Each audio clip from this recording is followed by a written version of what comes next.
सुप्रभात। बाबा कहते हैं, मेरे प्यारे बच्चे, हाँ मैं तुम्हें शिरडी बुला रहा हूँ।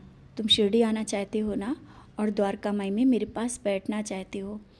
जानता हूँ बहुत प्यार करते हो मुझे, और मुझे बहुत याद कर रहे हो।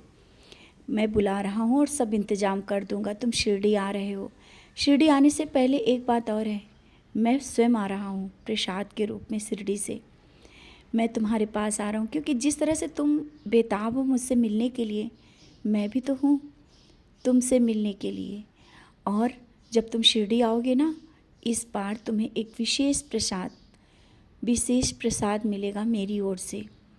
द्वारका माई में मेरे पास बैठना, देर तक मुझे देखना। मैं तुम्हें देख रहा हूँ और देखूँगा।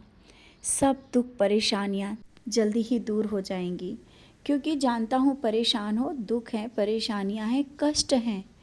लेकिन फिर भी मैं आज कहता हूँ, शिरडी आना चाहते हो, शिरडी बुला करके बहुत कुछ सही हो जाएगा। मैं तुम्हें बहुत कुछ देना चाहता हूँ।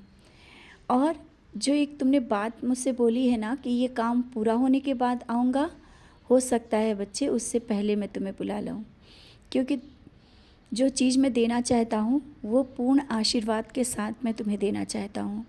शायद अभी तुम्हें वो समझ में ना आए कि वो बात हमने क्या बोली है, याद आएगा तो तुम्हें खुद समझ में आ जाएगा। जो मैं तुम्हें देना चाहता हूँ पूर्ण आशीर्वाद के साथ देना चाहता हूँ। तो तुम शिरडी आओगे और प्रसाद के स्वरूप में तुम्हें पूर्ण आशीर्वाद दूंगा। द्वारका माई में अपना स्वरूप भी तुम्हें जिस तरह से दिखाऊंगा, शायद तुम सोच रहे हो कि मैं जाऊं और बाबा के दर्शन हो जाएं, बाबा मुझसे बात करें। हाँ, मैं बात करूंगा, मैं तुमसे मिलूंगा। आज मैं तुमसे बार बार ये फिर से कहता हूँ, तुम शिरडी आ रहे हो, तुम्हारा सब इंतज़ाम कर दूंगा, निश्चिंत रहो। और कैसे होगा, क्या होगा, ये सब मुझ पर छोड़ दो। जब तुम शिरडी आओगे ना, उसके बाद से बहुत कुछ, सब कुछ सही हो जाएगा। और तुमने अभी सोचा भी नहीं होगा, शायद मन में भी नहीं सोचा होगा किस तरह से कैसे इंतज़ाम होगा। जब मेरे बच्चे का मन बेचैन होता है और मन नहीं लगता है ना, तो मैं तुरंत शिरडी बुला लेता हूँ। तुम्हारी बेचैनी देख रहा हूँ, लोगों के प्रति जो तुम्हारे भाव हैं उन सब से तुम बहुत परेशान हो गए हो। तुमने सबके साथ अच्छा करते हुए भी तुम्हारे साथ अच्छा नहीं हुआ, जिस कारण तुम मेरे पास बैठते हो और मुझसे बात करते हो। यही कहते हो ना कि ये सब क्यों हो रहा है। बच्चे, छोड़ दो उन बातों को। इसी कारण तो मैं तुम्हें और करीब खींच रहा हूँ कि तुम उन सब बातों को भूल जाओ। दुनिया है, समाज है, सब तरह की बातें होती हैं। तुम तो मेरे बच्चे हो ना, बहुत ही प्यारे बच्चे। उन सब बातों को भुलाकर तुम आगे बढ़ो। और जब पूजा करते वक्त तुम मुझे ध्यान में देखना चाहते हो ना, मैं तो तुम्हारे साथ ही रहता हूँ, आंखें बंद करके या आंखें खोल के। तुम मुझे जब भी याद करते हो, मैं तुम्हारे करीब रहता हूँ और दर्शन भी देता हूँ।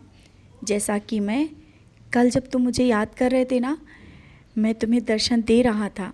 मैं तुम्हें कहीं भी दर्शन दे देता हूँ और तुम सोच में रहते हो कि बाबा ये हैं या नहीं। मैं ही होता हूँ।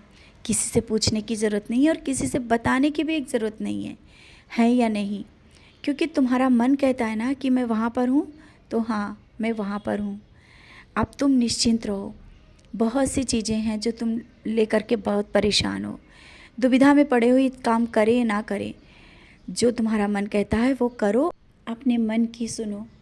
मन की सुनोगे वो कार्य अच्छा होगा, किसी के कहने और करने से कुछ नहीं। और जानता हूँ बच्चों को भी बहुत तुम मेरे करीब लाना चाहते हो और ला भी रहे हो। तुम्हारे घर में जो पूजा और भक्ति का माहौल है ना, बहुत ही आनंदित करता है। तुम्हारे घर आने वाले लोगों को भी बहुत अच्छा लगता है। इसीलिए तो वो तुमसे कहते हैं घर में बहुत शांति है, क्योंकि मैं हूँ तुम्हारे घर में, मैं हूँ